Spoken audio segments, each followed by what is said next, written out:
Coming up, the cleanup could take years after catastrophic flash flooding. Dedicated to Eastern and Southern Kentucky, this is WYMT Mountain News at 11.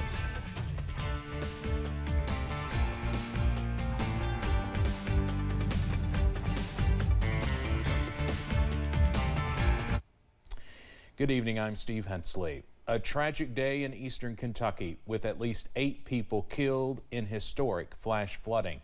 We have team coverage bringing you the latest on what's happening, but first, WYMT's Brandon Robinson is unfortunately tracking more rain on the way tonight. He begins our severe weather alert day coverage. Brandon. Steve, we are tracking a little bit of rain coming through parts of the area. I don't think it's going to be too bad, but as we did last night, we will continue to monitor it throughout the evening, throughout the overnight if need be. So let's take a look at live pinpoint Doppler radar, and you see a heavy band back out there toward parts of the I-75 corridor going through parts of central Kentucky from Columbia back up toward basically just south of Richmond, right there at the Rockcastle-Madison County line, northern Jackson County. Sorry, I lost the train of thought there for a second. And then sliding on over into Estill and into Lee counties eventually. So we're going to keep a close eye on that one. Doesn't look too bad just yet. Outside the WIMT studio, some fog trying to build in all of our cars out there as our our back parking lot had some water issues last night. We're looking at temperatures in the 70s area wide, from 70 in Wise to about 79 in Moorhead at this hour. So still a bit mild and muggy out there. And look at those dew points in the 70s everywhere we're going. So again, that could help fuel a little bit of instability in the atmosphere. I don't think it's going to be too much though. Scattered chances for showers and storms as we get down about 70 heading into the overnight hours. I'll track the rest of that forecast, including some river levels that could be interesting depending on some crests coming up here in a few minutes. Steve? All right, Brandon, thank you. In Breathitt County, a major road is shut down tonight because of a potentially dangerous situation happening near the Panbowl Lake Dam. The Kentucky Transportation Cabinet closed Kentucky 15 earlier as floodwaters from the North Fork of the Kentucky River approach the top of Panbowl Dam. The closing is at milepoint 17.7 within the city limits of Jackson between Lakeside Drive and the Kentucky 15, Kentucky 30 intersection. Crews will be at the site to monitor the situation overnight. Emergency response vehicles will be allowed through unless water from the river starts flowing across the embankment. Crews did tell us the concern is that water will go over the dam, not that the dam will fail. Earlier today, first responders in Breathitt County were busy with rescue operations, responding to calls while worrying about their own loved ones. But first responders like Captain Greg Watts with the Kentucky Department of Fish and Wildlife says even though these situations can hit close to home, it's important to keep going. It's hard to see your friends and neighbors' homes, belongings destroyed. You're concerned about, are they okay? Is everybody out? And so it's devastating. If you or someone you know has been impacted by the flooding and need assistance, it's recommended that you contact your local KSP post instead of calling 911. First responders are asking everyone to continue being patient with them while they continue to respond to those in need. The City of Martin Fire Department issued a mandatory evacuation earlier tonight for people in flood-prone areas. You're asked to leave immediately as they say resources are thin and things will only get more dangerous as the night goes on. The areas listed include Cracker Bottom Road, Denwood Road, Dingus Bottom Road, the Nelson Fraser Funeral Home area, Brawley Street, and any of the other flood-prone streets. Floyd County is among one of the hardest hit areas here in eastern Kentucky. WYMT's Jordan Mullins has more from officials, first responders, and those who live in harm's way. In Floyd County, first responders have conducted several swiftwater rescues with people and animals trapped in homes, and locals doing all they can to provide additional support. Swift water, you run into a swift pocket, and next thing you know, your boat's out of control and you're running into a utility pole that's got power lines, and so there's a lot of dangers involved in this, and these guys are trained to do it, and that's why we actually encourage people to let these trained guys do it. But in an emergency situation, obviously a lot of good Samaritans are doing what they can too. Folks in the Wayland, Garrett, and Maytown areas say this is some of the worst flooding they have ever seen. I moved back here in March of 1986. I have never seen water. It's only been up 2 times. And officials warn if you are not yet affected by floodwaters, it could still be coming your way. If you think that you're going to be affected by this water, that you're not already, if you live on the outer skirts of this and water's coming your way, please call us now, make arrangements to get out. Don't wait till the water comes. Reminding folks to make a plan, be aware, and be prepared. In Floyd County, Jordan Mullins, WYMT Mountain News. Several schools in Floyd County are also offering meals for children 18 and under. The schools open tomorrow include Adams Middle, Allen Elementary, Betsy Lane Elementary, Duff Allen Central Elementary, May Valley, Stumbo, and South Floyd Elementary. You can find additional details on our website, wymt.com. Floodwaters poured through the Virgie community of Pike County today, and after hours of rescue efforts, officials are preparing for a long road to recovery. With roads washed away, bridges washed out, and power lines down around the Virgie area, many folks have been without electricity and water, and many more left stranded with no access in or out. Judge Executive Ray Jones says today was used to rescue those in need and help families seek shelter, but now the rest of the work begins. Then, of course, once everything gets back to, the water goes down and we start assessing damage, then, it's a matter of just trying to assess what exactly has happened. The county has opened an emergency shelter at Shelby Valley High School for those impacted, and assessments will be ongoing this week to see how much damage the floodwaters left behind. The flooding in Knott County has left multiple homes and buildings destroyed or severely damaged. The Knott County swimming pool has extensive damage, as does the Knott County skate park. And the Troublesome Creek Stringed Instrument Company in Hindman is a nonprofit that hires recovering addicts to build guitars. Their factory has been washed out. Their building also housed expensive instruments and antiques. We have an Ed Thomas dulcimer from 1925, and of course Ed Thomas was one that started it all. We've had to dump mud out of it this morning. In downtown Hindman, a terrible scene. Water flooded storefronts and shattered windows. Many businesses have been destroyed, including the Appalachian Artisan Center's wood studio, where people were educated on how to build stringed instruments before working at Troublesome Creek. Relief efforts continue in Letcher County. Some downtown areas were flooded there. The river levels in Whitesburg shattered the record crest in 1957. WYMT's Chandler Wilcox tells us how people in Isom are trying to recover. Water, rocks, and mud covering homes and roads. This is pure devastation. The river's never been out of this banks over here across the highway.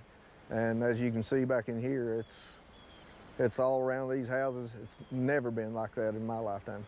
Kevin Breeding has lived in Isom, one of the many local communities devastated by floodwaters, for 62 years. He and his wife woke up to rainfall, but did not realize how much danger they were in until some friends stopped by. Thank goodness for some friends that just happened to stop by about an hour later, because it had started torrential downpour again. And by the time we went out to see what was going on then, it was around their house. Now Breeding is afraid for those he has grown up with in Isom. Houses are underwater, and I'm just really afraid of what kind of damage it has done, and I just hope and pray that lives have been spared and not lost in this. Rescue squads from all over the region are in Letcher County helping save stranded locals. In Letcher County, Chandler Wilcox, WYMT Mountain News. Governor Andy Beshear said today that anyone in the area missing loved ones again should not call 911, but call your local Kentucky State Police post. The one that covers Letcher County is post 13 in Hazard, and that number is 606-435-6069. In Buckhorn in Perry County, families have been forced from their homes due to rising water levels at Squabble Creek, an offshoot of the Kentucky River. The Eversole family's home is in the middle of Squabble Creek, and she was afraid she had lost the guitar she uses to perform at a nursing home in Owsley County. She says the return of that guitar today is all the blessing they need. This guitar is probably the most valuable thing that's in my room aside from my Bible, because there's only 10 of these in the world. Buckhorn's school was heavily damaged just weeks away from their August 11th start. The principal says the cleanup there is going to take some time. Hundreds of families have lost their homes to these flash floods. The damage is still being assessed. We're still in the very early stages as water still stands in some neighborhoods, including here in Perry County. Chad Hedrick is in Hazard, where many neighbors are already stepping in to help each other. At the Hazard Flea Market, there's always something to find, but these items are not for sale or trade. They're donations that are already pouring in. I had it up on Facebook at 1 o'clock, and by 3 o'clock, half of this was already filled up. This isn't Chris Hall's first time collecting donations. Nearly 8 months ago, he was doing it. We took a semi-truck full of stuff down into Mayfield. We're trying to do the same thing here. But this time is different. It's more personal. For where you grew up, you know, where you learned everything, you know everybody, and you know everybody's like family to you. It's just sad. A community that jumped to help strangers on the other side of the state, now less than a year later, are depending on that same kindness. It's a lot different whenever it hits home. You know, you can go look at it firsthand, you can see all the pictures online, but whenever you look at it and you see that was your neighbor, you know, or you've been in that house, it just hits different. It hits in the heart to see a place you love drowned by mud and water, knowing lives have been changed and sadly, some have been lost. But oddly, at the same time, it brings a smile. Seeing people waste no time jumping in to help. You know, it's Eastern Kentucky coming together for Eastern Kentuckians. You know, Kentucky is there for one another. And that was Chad Hedrick reporting. Donations are being gathered and distributed at the flea market. The main supplies they are in need of are water, cleaning supplies, and baby products. Governor Beshear says he will be in Perry County tomorrow to survey the damage. Helicopters were circling around communities all day looking for people in need. We know crews from all over central and eastern Kentucky are here helping with these calls for help. Governor Beshear said earlier today people have been found on roofs and even clinging to trees in some areas, holding on for life. In Floyd County, the sheriff says they rescued people from floating debris. Today, the governor had this to say about their heroic efforts as loved ones are still unaccounted for. We are working every minute to reach as many people as we can. We have more aircraft coming in. Thank you to Tennessee and West Virginia for what they are sending. We have more boats coming in. Thank you to the National Guard for airlifting their Zodiac boats, for Fish and Wildlife bringing them in from all over the state. Troops and helicopters from West Virginia are also responding. Governor Jim Justice says 2 Black Hawks and 2 other aircraft, as well as 14 soldiers, have been deployed. The flooding has also impacted more than a dozen ARH hospitals. We're told facilities in Hazard, Whitesburg, and Floyd County are the most impacted. Holly Phillips, the CEO of ARH, says 2 clinics are completely underwater and other clinics have closed. Phillips says they still have not been able to get in contact with a number of their employees. Right now they're setting up to collect donations at their Lexington office on Executive Drive. They need things like water, cleaning supplies, and non-perishable food items. We continue to track power outages across eastern Kentucky, and it's not gotten much better today. Nearly 24,000 customers at last check still have no power. It looks like not Perry, Breathitt, and Letcher counties have the most outages. Crews tell us they are having issues getting to areas that need restoration because of mudslides and washed out roads. They've requested help from several other areas, including Ohio. Well, you can find more weather coverage on our website, WYMT.com, and also get the latest on the WYMT News app. That includes information on shelters across the region. Just scan the code on your screen with your phone camera and download the app. You can also sign up for breaking news alerts. And we also encourage you to download the WYMT weather app for the latest warnings and live radar anytime.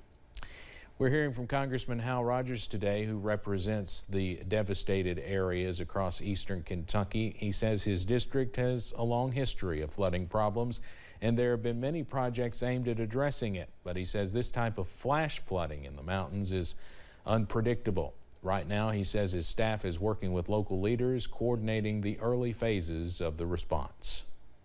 Well, my staff is on the ground and is working with county judges and other officials, local officials, to assess the damage, to rescue people, to get prepared for a disaster declaration application.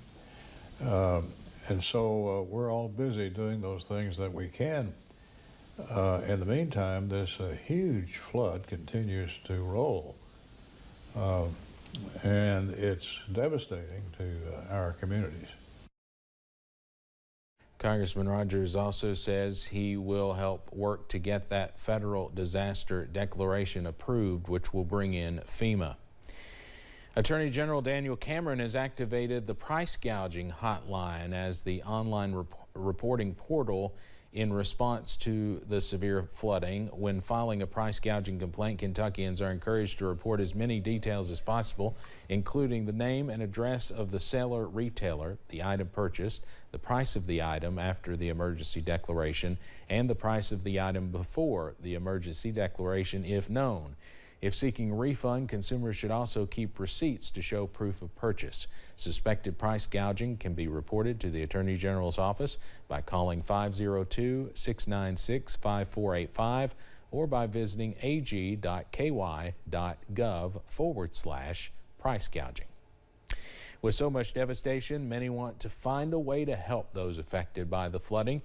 New Frontier, a clothing company in Moorhead, is partnering with the Foundation for Appalachian Kentucky to raise money. They just released these t-shirts this afternoon. This Eastern Kentucky Strong shirt is available now on their website for $20, with the proceeds going to help communities hit hard. The owners say, being an Eastern Kentucky proud business, they wanted to help immediately. You know, those people are friends, family members, and people that we know.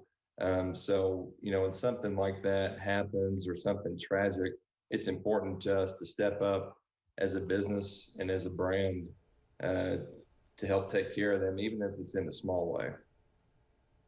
For more information on how to order, just look for this story online at WYMT.com. We need to order one of those. Some rumbles of thunder will follow us into the overnight hours, but I believe we can avoid a scenario like last night. We're going to continue to watch it, and I'll track it out for you in just a few minutes.